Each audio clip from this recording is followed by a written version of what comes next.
ಎಲ್ಲ ಇವರು ಸೋಮೇರಪಾಳ್ಯ ಗ್ರಾಮದ ಗ್ರಾಮಸ್ಥರು. ಬಹುಶಃ ಕಾಡೊಳಗೆ ರಾತ್ರಿ ಹೋಗಿದ್ದಾರೆ. ಆದರೆ ಅಲ್ಲಿನ ಒಂದು ಪರಿಸ್ಥಿತಿ ಸಂಪೂರ್ಣವಾಗಿ ಇನ್ನು ವಿವರಣೆ ನಮಗೆ ನಿಖರವಾಗಿ ಹಿಂಗೆ ಆಗಿದೆ ಅಂತ ಹೇಳಿ ನಮ್ಮ ಮಾಹಿತಿ ಇಲ್ಲ. ಸೊ ಪ್ರಾಥಮಿಕವಾಗಿ ನಾವು ಏನು ವರದಿ ಆದೇಶ ಮಾಡಬೇಕು, ತನಿಖೆ ಮಾಡಲಿಕ್ಕೆ.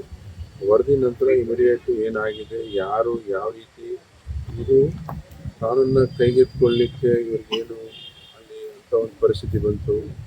ಯಾಕಂದರೆ ಇದು ಮನುಷ್ಯ ತಪ್ಪು ಮಾಡ್ತಾನೆ, ಬಟ್ ಅದನ್ನು ತಿದ್ದುಕೊಳ್ಳಕ್ಕೆ ಅವಕಾಶ ಕೊಡಲ್ಲ. ಬಹುಶಃ ಅಂಥ ಒಂದು ಪರಿಸ್ಥಿತಿಯಲ್ಲಿ ಇವತ್ತು ನಾವು ಏನು ಈ ಒಂದು ಘಟನೆ ನಡಿಬಾರ್ದಿತ್ತು, ನಡೆದಿದೆ.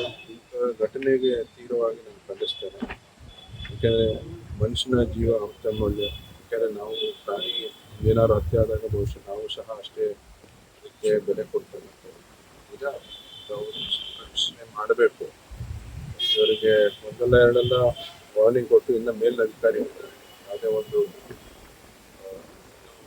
ಈ ಥರ ಘಟನೆ ನಡೆದಾಗ ಬಹುಶಃ ಅದಕ್ಕೆ ಕೋರ್ಟು ಕಾನೂನಿದೆ.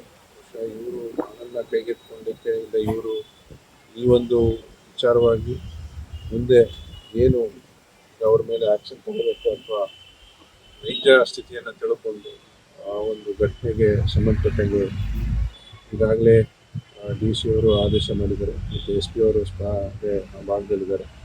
ಈಗ ಉಸ್ತುವಾರಿ ಸಚಿವರು ಇಲ್ಲಿ ಬರ್ತಾ ಇದ್ದಾರೆ.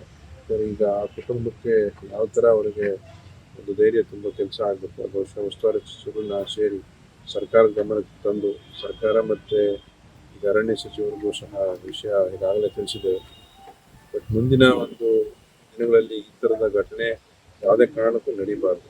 ಬಟ್ ಈಗ ಅದಕ್ಕೆ ತಕ್ಕನಾದ ಒಂದು ಇವತ್ತು ಇದಕ್ಕೆ ಒಂದು ರೀತಿ ಯಾವುದೇ ತಪ್ಪಾಗಿರೋ ತಪ್ಪೇ, ಅದಕ್ಕೆ ಸೂಕ್ತ ತನಿಖೆ ಮಾಡಿ ಅವ್ರಿಗೆ ಶಿಕ್ಷೆಗೆ ಒಳಪಡಿಸ್ಬೇಕಂತೇಳಿ ಈ ತಕ್ಷಣಕ್ಕೆ ನನಗೆ ಬಂದಿರುವಂಥ ಮಾಹಿತಿ ಮೇಲೆ ನಾನು ಹೇಳ್ತಿದ್ದೀನಿ.